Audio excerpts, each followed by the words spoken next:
Hello everyone, welcome back to my channel.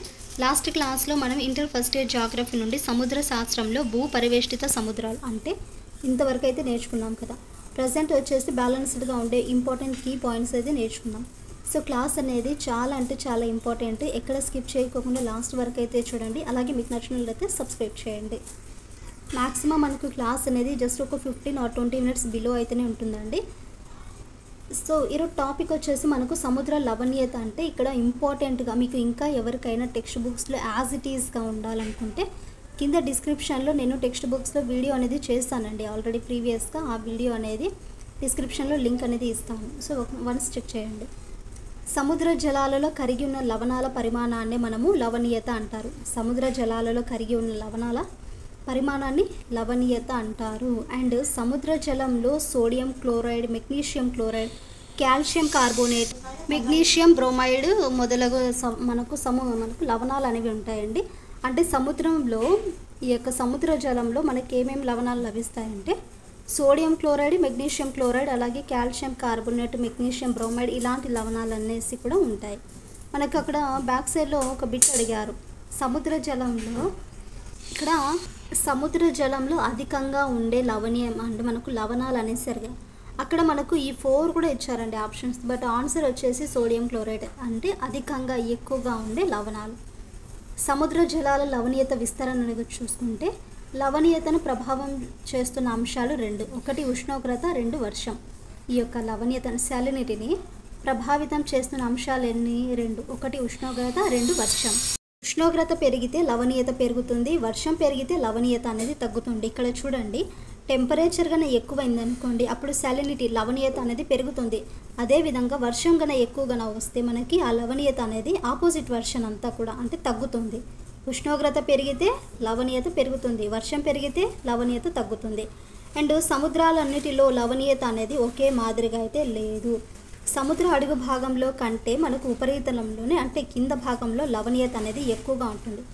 అడుగు భాగంలో కనుక చూసుకుంటే పైపైన జస్ట్ మనకు ఉపరితలంలో లవణీయత అనేది ఎక్కువగా ఉంటుంది. అండ్ ఆయనరేఖ ప్రాంతంలో అత్యధికంగా 39% వరకు లవణీయత అయితే కలదు.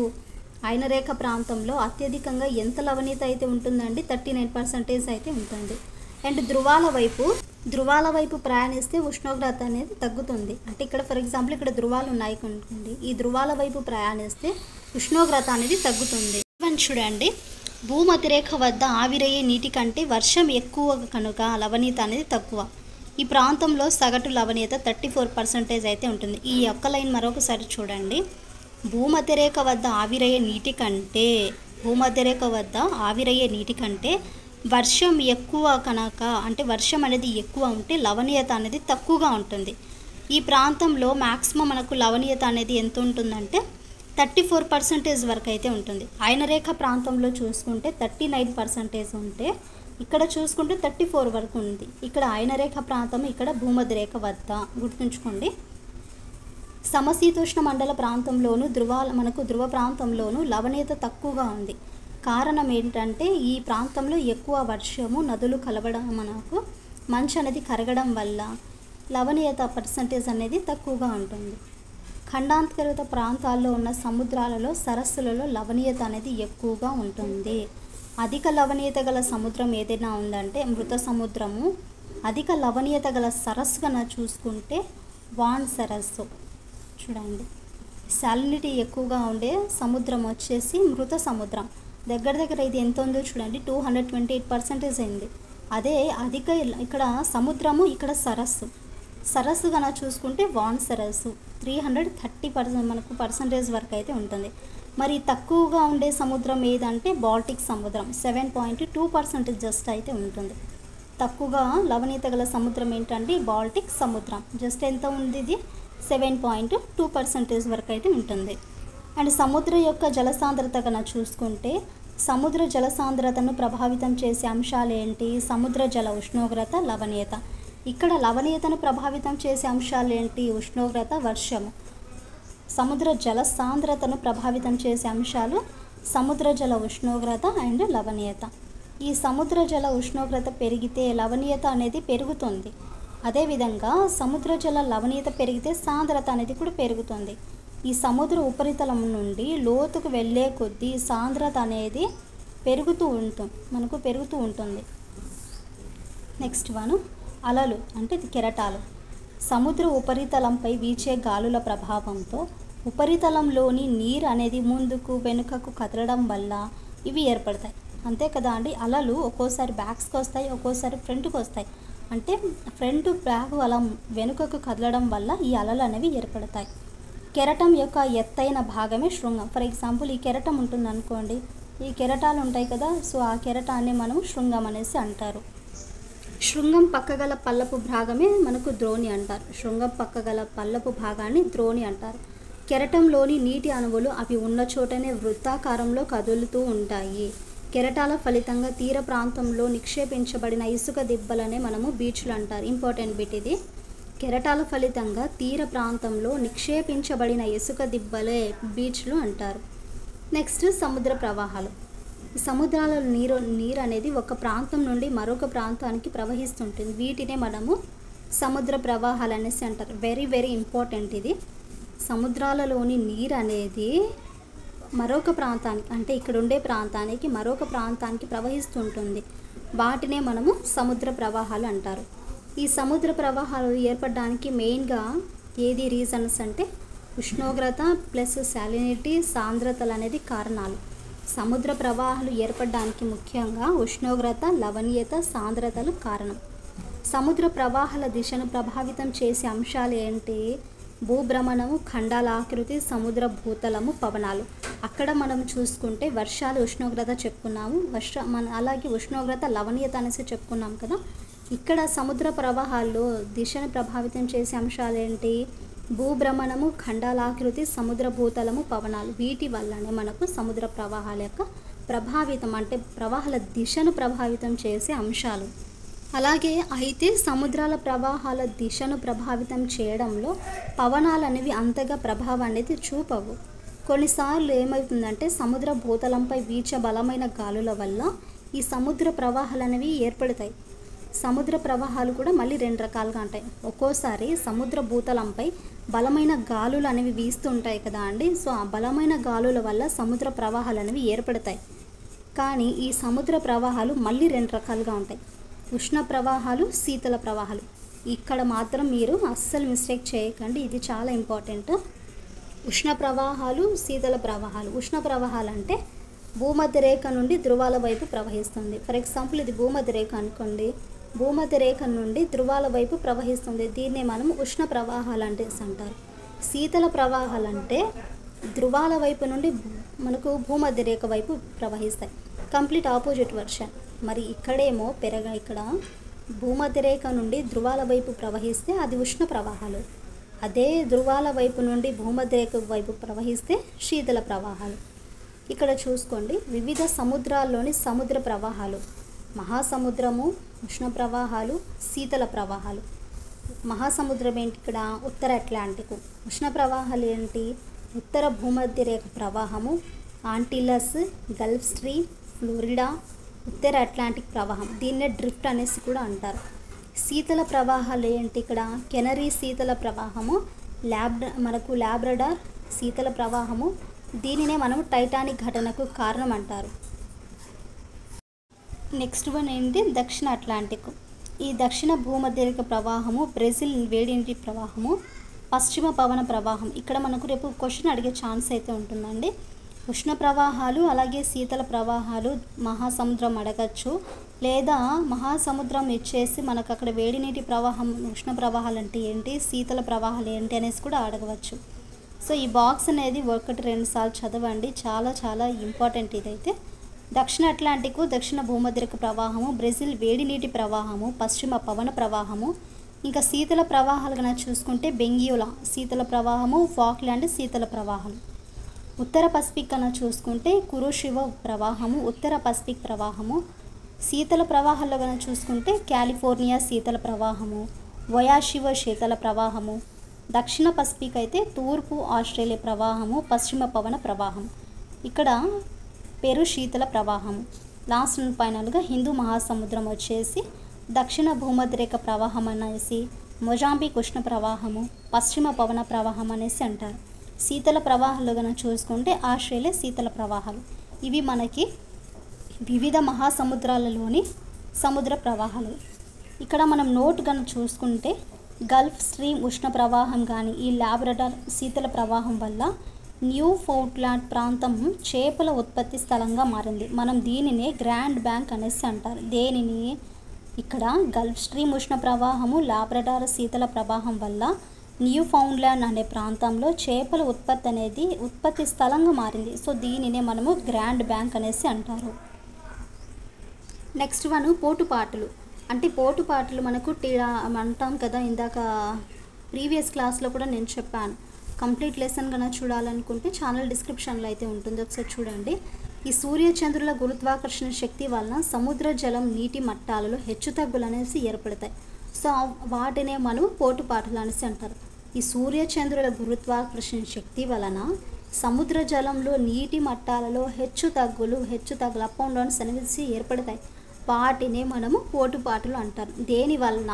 సూర్యచంద్రుల గురుత్వాకర్షణ శక్తి వలన.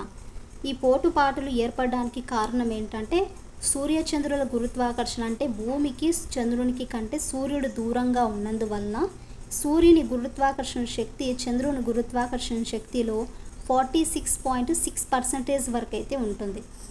మెయిన్ రీజన్స్ అయితే సూర్యచంద్రుల గురుత్వాకర్షణ కదా. సో మనకు ఇక్కడ చంద్రుని గురుత్వాకర్షణ శక్తి ఎంత ఉంటుంది? 46.6% అయితే ఉంటుంది. నెక్స్ట్ వన్ చూడండి. భూ పరిభ్రమణం వల్ల జనించే అపకేంద్ర బలం వచ్చేసి భూమిపై గల ఒక రోజులో ఒక ప్రాంతంలో 2 సార్లు పోటు 2 సార్లు పాటు అనేది సంభవిస్తాయంటే ఈ పోటుపాట్లు ఈ 2 పోటులు లేదా 2 పాటులు సంభవించడానికి గరిష్ట సమయం వచ్చేసి 12 గంటల 26 నిమిషాల సమయం అయితే పడుతుంది. అంటే మనకు ఇందులో సగభాగం చేయండి. ఒక పోటు వచ్చేసి దానికి పట్టే గరిష్ట సమయం ఎంత ఉంటుందంటే 6 గంటల 13 నిమిషాలు అయితే పడుతుంది. అలాగే 2 పోటులు లేదా 2 పాటులు కన్నా సంభవిస్తే అంటే దానికి సంభవించడానికి గరిష్ట సమయము 12 గంటల 26 నిమిషాలు అయితే ఉంటుంది. అంటే మనకు ప్రతిరోజు పోటుపాట్లు అనేవి ముందు రోజు ఎన్ని గంటల ఆలస్యంగా వస్తాయంటే 52 నిమిషాలు ఆలస్యంగా వస్తాయి. ప్రతిరోజు వచ్చే పోటు ఆ ముందు రోజు వచ్చిన పోటు కంటే 52 నిమిషాలు ఆలస్యంగా అయితే వస్తుంది. కారణం ఏంటంటే భూమి చుట్టూ చంద్రుడు తన కక్షలో ఒక రోజుకు 1/28 వంతు ముందుకొస్తాడు. సో దానివల్ల ఆ ముందు రోజు ఏమవుతుందంటే ఆ పోటు కన్నా 52 నిమిషాలు ఆలస్యం అనేది ఉంటుంది. ఇది మనము భూ పరిభ్రమణం వల్ల జనించే అపకేంద్ర బలం. నెక్స్ట్ వన్ ఈ పోటుపాటులలో వచ్చే తరంగాలు కన్నా చూసుకుంటే ఇక్కడ ఏమో మనకు విషయం ఉంటుంది. అంటే సూర్యచంద్ర స్థానములు కానీ రోజులు కానీ పరిమాణము తరంగాలు. ఇక్కడ పర్వావేల తరంగాలు లఘువేల తరంగాలు అనేసి ఇక్కడ ఉంటుంది. ఈ 2 కూడా ఈ పట్టిక కూడా ఒకసారి బాగా గమనించండి, ఎందుకంటే ఇది కూడా ఇంపార్టెంటే. ఈ పర్వావేల తరంగాలు వచ్చేసి సూర్యచంద్ర స్థానం నుండి సూర్యుడు భూమి చంద్రుడు ఒకే సరళ రేఖపై ఉంటాయి. ఎప్పుడు ఈ పర్వావేల తరంగాలలో సూర్యుడు భూమి చంద్రుడు ఒకే సరళ రేఖపై ఉంటాయి. ఈ లఘువేల తరంగాల్లో కనుక చూసుకుంటే సూర్యచంద్రుల స్థానం అనేది భూమితో పోల్చినప్పుడు లంబంగా అయితే ఉంటుంది. మరి దాని యొక్క రోజులు చూసుకుంటే ఎప్పుడు ఈ పర్వావేల తరంగాలు పౌర్ణమి అమావాస్య రోజులలో అయితే ఉంటాయి. లఘువేల తరంగాలు వచ్చేసి శుక్ల అష్టమి నాడు అండ్ బహుళ అష్టమి రోజులలో అయితే ఉంటాయి. పరిమాణం కనుక చూసుకుంటే పోటు మామూలు కంటే ఎక్కువగా ఉంటుంది, పాటు మామూలు కంటే తక్కువగా ఉంటుంది. ఈ పోటు పాటుల మధ్య భేదం అనేది తక్కువగా ఉంటుంది. తరంగాలు చూసుకుంటే పర్వావేల తరంగాలు వచ్చేసి అతిపెద్ద తరంగాలు అండి, లఘువేల తరంగాలు వచ్చేసి చిన్న తరంగాలు. ఇవి మనకి చిన్న ఇన్ఫర్మేషన్ పోటుపాటులో వచ్చే తరంగాలు. వేలా పరిమితి. ఈ వేలా పరిమితి వచ్చేసి సంభవించే ప్రాంతము వేలా పరిమితి ఇచ్చారు. సంభవించే ప్రాంతం ఏంటి? తీరానికి దూరంగా ఉన్న విశాల సముద్ర ఉపరితలం. వేలా పరిమితి చూసుకుంటే 2 సెంటీమీటర్లు అయితే ఉంటుంది. భూ పరివేషితమైన మధ్యధర సముద్రము 30 సెంటీమీటర్లు, లోతు తక్కువగా ఉండే సముద్రము 6 మీటర్లు, నదులకు డెల్టాలకు ఏర్పడిన ముఖద్వారాలు వచ్చేసి 12 లేదా 15 మీటర్స్, తూర్పు కెనడాలోని ఫండి అఖాతం వచ్చేసి 16 మీటర్స్. ఇది ప్రపంచంలోని అత్యధికమైన అఖాతము, తూర్పు కెనడాలోని ఫండి అఖాతము. నెక్స్ట్ వన్ చూడండి, సముద్ర నిక్షేపాలు. ఈ సముద్ర భూతలము వృక్ష సంబంధ పదార్థాలచే కప్పబడి ఉంది. వీటినే మనము సముద్ర నిక్షేపాలు అంటారు. ఇవి మళ్ళీ 2 రకాలైతే ఉంటాయి.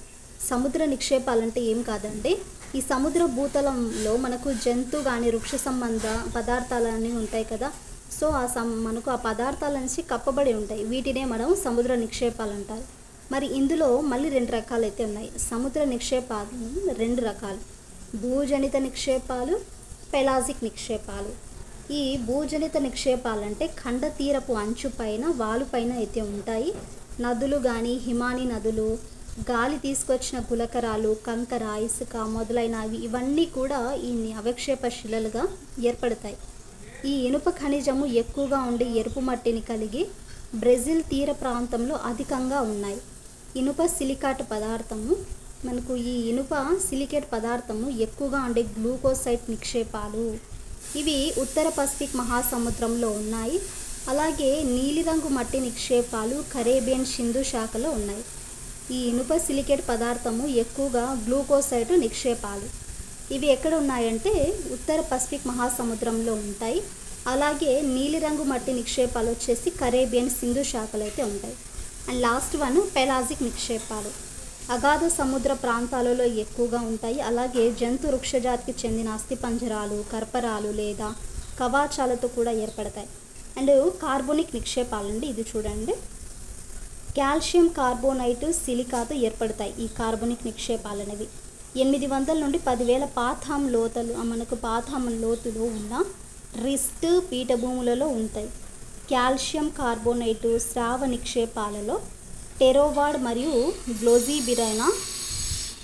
గ్లోబిజిరినా స్రావం అనేవి ముఖ్యమైనవి. సిలికాన్ స్రావ నిక్షేపాలు, టయాటమ్ స్రావము, రేడియోలెరియన్ స్రావము వీటిలో ముఖ్యమైనవి. ఇదండి మనకు సముద్ర శాస్త్రం అనే టాపిక్ నుండి మెయిన్గా ఉండే కీ పాయింట్స్ అన్నీ కూడా అకాడమిక్ బుక్లో మెన్షన్ చేయడం అయితే జరిగింది. యాక్చువల్గా ఈ టాపిక్ వచ్చేసి మనకు అన్ని టాపిక్స్ ఏమి ఇవ్వలేదండి, కొన్ని టాపిక్స్ మాత్రమే ఇచ్చారు ఇంటర్మీడియట్కి జాగ్రఫీకి సంబంధించినవి. ఏది కూడా మనము వదలదు కదా. సో ఇంత ఇంపార్టెంట్ అయిన టాపిక్ మనం ఎందుకు మిస్ చేసుకుంటాం. సో చదువుదాం. సో ఐ హోప్ మీకు క్లాస్ నచ్చిందని అనుకుంటాను. క్లాస్ నచ్చితే please to like and share, subscribe to my channel.